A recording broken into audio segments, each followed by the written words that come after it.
Inilah dunia yang kita tempati. Populasi bumi saat ini sekitar 7,8 miliar jiwa, data Desember 2020. Bagi kebanyakan orang, ini jumlah yang besar. Namun dalam persentase, kita dapat menghargainya dalam dimensi yang lebih manusiawi. Analisis yang dihasilkan relatif lebih mudah dipahami. Dari total 100% ini, 11% berada di Eropa, 5% berada di Amerika Utara, 9% berada di Amerika Selatan, 15% berada di Afrika, dan 60% berada di Asia.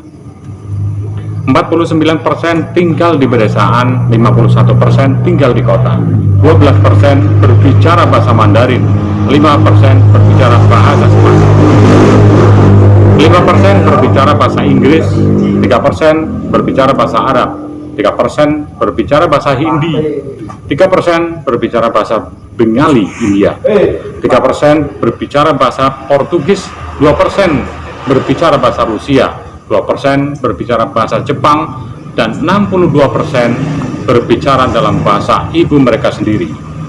2% memiliki rumah sendiri, 23% tidak punya tempat tinggal. Biaya hidup harian 48% kurang dari $2.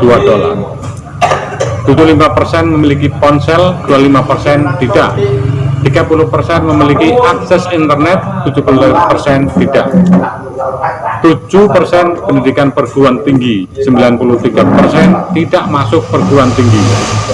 83% bisa membaca dan 17% buta huruf. 33% adalah orang Nasrani, 22% adalah Muslim, 14% beragama Hindu, 7% beragama Buddha, 12% berasal dari agama lain, 12% tidak memiliki keyakinan agama.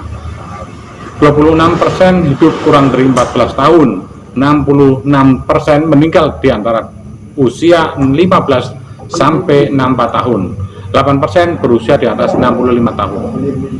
Jika Anda memiliki rumah sendiri, makan lengkap dan minuman air bersih, memiliki ponsel, dapat belajar di internet, dan kuliah, Anda termasuk dalam kelompok kecil yang diistimewakan dalam kategori di bawah 7%. Dalam kondisi saat ini, dari setiap 100 orang di planet ini, hanya 8 yang dapat hidup atau melebihi 65 tahun. Jika Anda berusia di atas 65 tahun, berbahagialah dan bersyukur, nikmati hidup, nikmati momennya.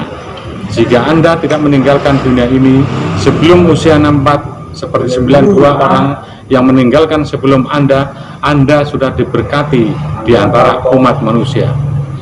Jaga kesehatan Anda dengan baik, karena tidak ada yang lebih peduli daripada Anda. Nikmati setiap saat yang tersisa. Semoga bermanfaat.